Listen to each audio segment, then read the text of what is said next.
Jesus hat die Pharisäer und die Hohepriester sehr fest geliebt und hat ihnen ermöglichen, dass sie zu Gott umkehren können. Sie haben sich eben verrennt in ihrer Selbstgerechtigkeit. Wegen dem hat Jesus ihnen einen Actionfilm erzählt, in der Form von einem Gleichnis. In jedem Satz passiert etwas Neues und Überraschendes. Manchmal etwas Positives, manchmal etwas Negatives. Es ist eine sehr schnelle Handlungsabfolge, wie in einem Thriller. Die Geschichte ist in der Bibel, um auch uns nachdenklich zu machen und um uns die Liebe von Gott zu zeigen. Der Zusammenhang von dem Gleichnis besteht darin, dass es im letzten Drittel ist vom Matthäus-Evangelium, wo der Widerstand von den Pharisäern und Hohepriester gegen Jesus schon zugenommen hat. Was mir zuerst aufgefallen ist, ähnlich wie beim Anfang der Bergpredigt, steht 3-mal, dass Jesus das Wort ergriffen hat und etwas erklärt hat. Er begann, er redete und er sprach. Die dreifache Betonung können wir im Deutschen mit 3 Ausrufezeichen ausdrücken. Weder im Hebräischen und im Griechischen hat es das gegeben, vor 2000 oder 3000 Jahren. Wegen dem hätte man das anders formulieren mit dieser dreifachen Betonung. Jesus hat seine tiefe Liebe zu den Pharisäern und Hohepriestern gezeigt, indem er ihnen das ernsthafte Gleichnis gesagt hat, hat sie aufrütteln und für sich gewinnen. Wir haben vorher das Gleichnis gehört in der Lesung in der sinngemässen Basis-Bibelübersetzung. Und in dieser Predigt werden wir mit der wortwörtlichen Elberfelder Bibel noch näher eintauchen ins Ganze. Und wegen dem rate ich auch allen Hauskreisleiterinnen und Hauskreisleitern, aber auch allen Bibelfans, die sich eingehend mit der Bibel beschäftigen, dass sie einerseits eine sinngemässe Bibelübersetzung, wie zum Beispiel die Hoffnung für alle oder die Basisbibel, verwenden für einen ersten Überblick. Als ich mit 15 zum Glauben an Jesus gefunden habe, habe ich die Hoffnung für alle gelesen wie ein Roman, Kapitel für Kapitel, und habe durch das einen ersten Überblick über die Bibel bekommen. Und andererseits ist es auch empfehlenswert, wenn wir wortwörtliche Bibelübersetzungen beiziehen, wie zum Beispiel die Elberfelder Bibel, die Bibel von Martin Luther, von Eugen Schlachter oder von Hermann Menge, um tiefer in die Bibel abzutauchen.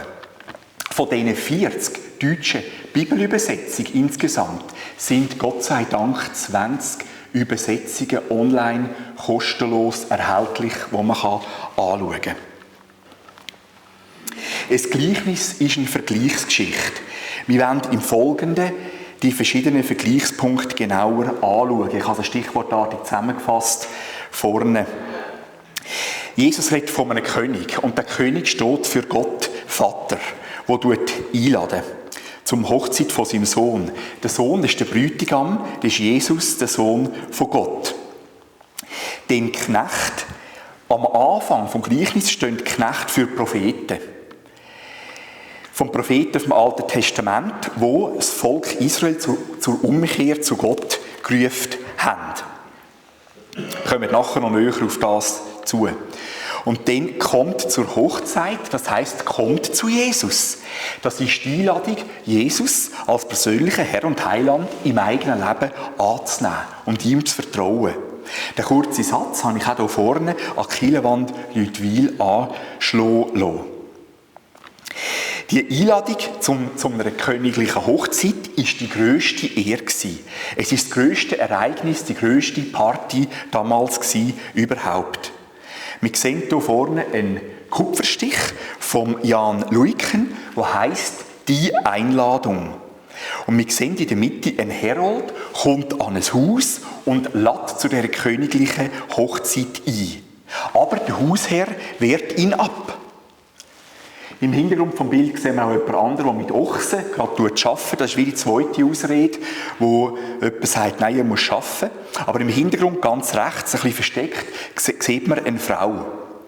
Also, der Mann bei dieser Tür sagt eigentlich, er kann nie an die Hochzeit gehen, weil er selber gerade frisch geheiratet hat und muss sonst Verpflichtungen hat. Mit den Egelfiguren sehen wir hier vorne auch die ganze Szene, wie viele Menschen dann der Einladung von Gott folgen.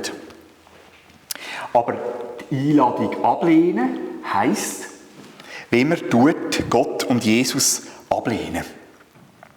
Denn die Misshandlung der Knechte, das bezieht sich auf die Tötung der Propheten. Über das Leiden der alttestamentlichen Propheten heisst zusammengefasst im Hebräerbrief: Andere aber wurden durch Verhöhnung und Geißelung versucht, dazu durch Fesseln und Gefängnis. Sie wurden gesteinigt, zersägt, starben den Tod durch das Schwert, gingen umher in Schafpelzen, in Ziegenfällen, mangelleidend, bedrängt, geplagt. Sie, deren die Welt nicht wert war, irrten umher in Wüsten und Gebirgen und Höhlen und den Klüften der Erde. Also die Misshandlung der Knechte bezieht sich einmal auf die alttestamentlichen Propheten, aber auch, wenn wir weiterlesen, auf die neutestamentlichen Apostel, die in der Apostelgeschichte sehr viel haben müssen leiden wegen ihrem Glauben an Jesus. Und dann der Zorn vom König, das ist der Zorn von Gott über die Ungerechtigkeit. Die Bibel zeigt uns klar, Gott ist eben nicht nur Liebe, sondern er ist auch ein gerechter Zorn. Das tröstet uns, wenn wir unschuldig leiden müssen. Gott wird am jüngsten Tag, am jüngsten Gericht, Gerechtigkeit wiederherstellen. Jesus redet nicht nur vom Zorn vom König, sondern auch tut er eine Prophetie aussprechen und sagt, der König aber wurde zornig und sandte seine Truppen aus, brachte jene Mörder um und steckte ihre Stadt in Brand. Also die Mörder umbringen, die Stadt in Brand setzen, ist eine Prophetie über die Zerstörung von Jerusalem im Jahr 70 nach Christus durch die Römer. Und dann, das ist also etwas sehr Negatives. Aber die Ausweitung der Einladung, dass Jesus sagt, dass Gott plötzlich alle Menschen einlädt.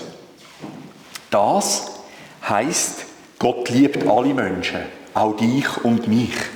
Jesus lädt alle Menschen ein, an Gott zu glauben. Also das Reich von Gott ist nicht nur für die Pharisäer und die Hohepriester, sondern für ganz normale Menschen wie dich und mich.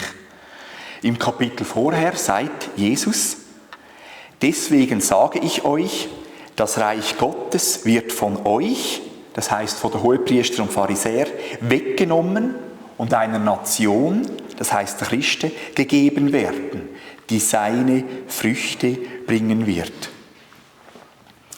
Und der Hochzeitssaal wurde voll von Gästen.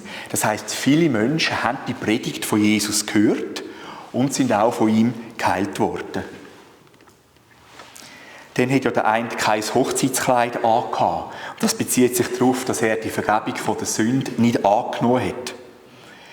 Wir sehen hier vorne mit den Egelfiguren, wie Jesus den Mann tadeln. Dazu muss man wissen, im Hintergrund, dass die Könige damals festliche Kleider kostenlos zur Verfügung gestellt haben an den Hochzeiten. Und man hätte die eigentlich gratis auslehnen und dann anlegen. Schon der Prophet Jesaja redet vom Mantel von der Gerechtigkeit. Freuen, ja freuen will ich mich in dem Herrn. Jubeln soll meine Seele in meinem Gott, denn er hat mich bekleidet mit Kleidern des Heils, den Mantel der Gerechtigkeit mir umgetan. Wie der Bräutigam sich nach Priesterart mit dem Kopfschmuck und wie die Braut sich mit ihrem Geschmeide schmückt. Christi Blut und Gerechtigkeit, das ist mein Schmuck und Ehrenkleid. Damit will ich vor Gott bestehen, wenn ich zum Himmel werd eingehen.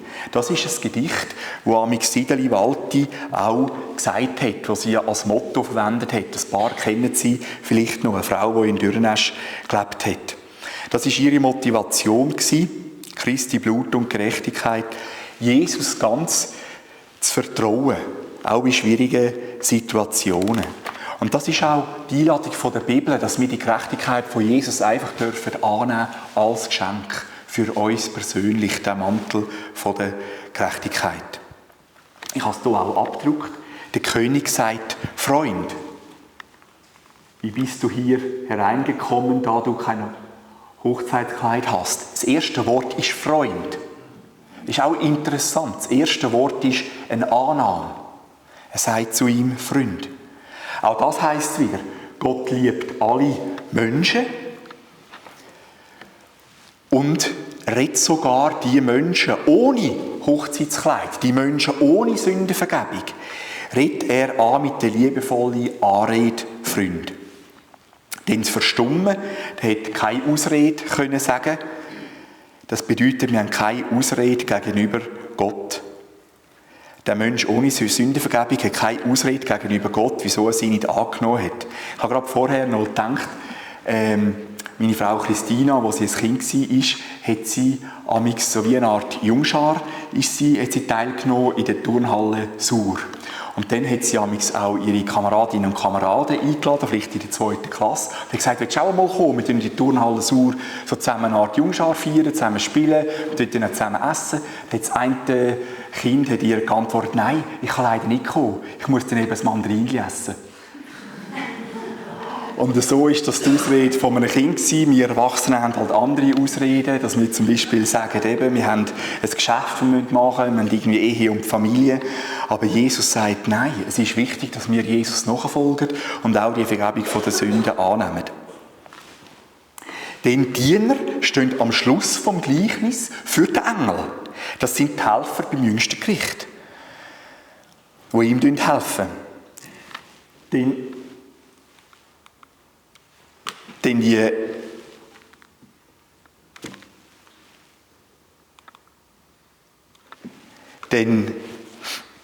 die äußere Finsternis, das Weinen und Zähneknirschen, das steht für die Hölle. Wenn jemand die Vergebung der Sünden nicht angenommen hat, die Jesus uns anbietet, dass er dann in Ewigkeit getrennt ist von Gott, vom liebenden Gott. Aber es ist eine eigene Wahl. Und eigentlich auch noch heftig, dass Jesus das so sagt, mit diesen 3 Begriffen. Denn viele sind Berufene. Das Wort viele heisst im Zusammenhang auch alle.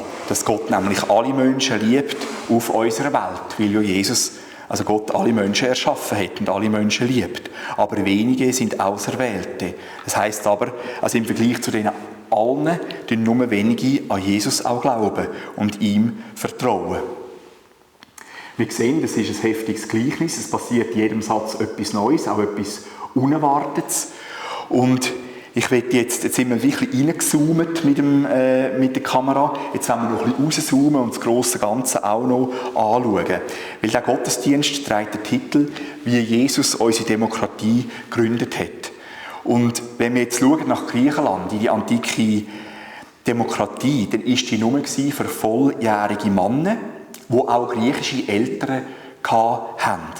Also Frauen und alle männlichen Griechen aus anderen Stadtstaaten und Sklaven sind ausgeschlossen gewesen. Also mit eigener Schätzung vielleicht 25% von allen Menschen oder 20 sind überhaupt in dieser griechischen Demokratie gewesen. Aber unsere moderne Demokratie gründet auf der biblischen Grundüberzeugung, dass alle Menschen gleich wertvoll sind. Das ist schon auf der ersten Seite der Bibel angelegt, mit dieser Ebenbildlichkeit von Gott, von Frau und Mann. Dort heisst es, und Gott schuf den Menschen als sein Bild, als Bild Gottes schuf er ihn, als Mann und Frau schuf er sie. Und das zieht sich dann wie ein roter Faden durch die ganze Bibel. Auch im Psalm 8, wo wir vorher zusammen gelesen haben, taucht das auf. Was ist der Mensch, dass du seiner gedenkst, und des Menschen Kind, dass du dich seiner annimmst? Du hast ihn nur wenig niedriger gemacht als Gott. Mit Ehre und Herrlichkeit hast du ihn gekrönt. Auch im Neuen Testament sehen wir, dass Jesus alle Menschen gleich behandelt hat. Kinder, Frauen, Männer, als solche am Rand der Gesellschaft, Prostituierte und Zöllner, Abzocker, alle Gesellschaftsschichten. Das war revolutionär. Jesus hat damit das Alte Testament bestätigt. Auch in dem Gleichnis vom Hochzeitsmahl geht es um die Ausweitung von der Liebe von Gott auf alle Menschen, nicht nur auf das Volk Israel. Ich finde es eben so interessant, wie Jesus mit der Bibel über die Jahrtausende Europa, unsere christliche Kultur prägt hat, positiv prägt hat. Zum Schluss noch die spannende Frage: Wie können wir das Gleichnis in unserem Leben konkret umsetzen? Indem wir neue Menschen zu Jesus einladen und auch in der Kirchenfamilie herzlich willkommen heißen, auch wenn wir sie noch nicht kennen. Gerade der nächste Gottesdienst, der Brunch-Gottesdienst in Dürrenesch, eignet sich sehr gut dafür, mit neuen Menschen in Kontakt zu kommen. Weil wir alle ja unterschiedlich sind und unterschiedliche Gaben haben, ergänzen wir uns auch gut. Wegen dem ist es am besten, wenn wir neue Menschen an Anlässe einladen, die wir selber gerne besuchen und wo wir sie mitnehmen können. Ich habe gerade am Montag eine Weiterbildung besucht in Basel und es ist auch darum gegangen zum Thema Alpha Life Kurs. Und ich bin wieder mega motiviert worden, so einen Alpha Life Kurs zu machen, weil nämlich auch, falls es theoretisch nicht so viele Leute hätte, kann man zum Beispiel auch ein Video schauen, ein Alpha-Life-Video. Aber wichtig ist, dass man einfach dranbleibt und dass man den Menschen die Möglichkeit gibt, zum Jesus zu finden. Eigentlich der Fachbegriff dafür, der Englisch, lautet Belonging before Believing. Das heisst, du gehörst zu der Kirchenfamilie, Belonging, du gehörst zu der Kirchenfamilie, bevor du persönlich an Jesus als Herr und Heiland glaubst. Das ist für viele vielleicht etwas ganz Neues. Man kann es vielleicht auf Mundart umschreiben mit Schnuppern. Dass wir Leute einladen, dass sie mal in der Kirchengemeinde schnuppern. Zuerst.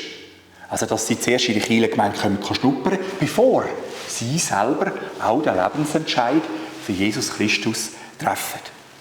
Und ich denke, das ist wichtig, dass wir auch weiterhin solche Anlässe anbieten. Aber es geht eigentlich nicht um Anlässe. In erster Linie geht es um unsere Herzenshaltung. Dass wir auch bereit sind, ich sehe gerade das Nicken, das mich sehr freut, dass wir auch bereit sind, wenn vielleicht neue Leute schnuppern in der Kirchengemeinde, dass wir auf sie zugehen. Dass wir den Vornamen sagen und sagen, schön, dass du da bist, mega cool, brauchst du weitere Informationen, oder kann ich irgendwie so, vielleicht ein bisschen etwas helfen oder so, wie geht es dir? Und so. Und ich denke, das ist wirklich, es gibt super Möglichkeiten, um allen Menschen die Liebe von Jesus weiterzugeben. Jesus lädt auch uns heute ein an seine Hochzeit. Sagt den Eingeladenen, siehe, mein Mahl habe ich bereitet, meine Ochsen und mein Mastvieh sind geschlachtet und alles ist bereit. Kommt zur Hochzeit. Am Schluss der Bibel steht der Satz, glückselig, die eingeladen sind zum Hochzeitsmahl des Lammes. Das heißt, zu der Hochzeit von Jesus. Halleluja. Amen.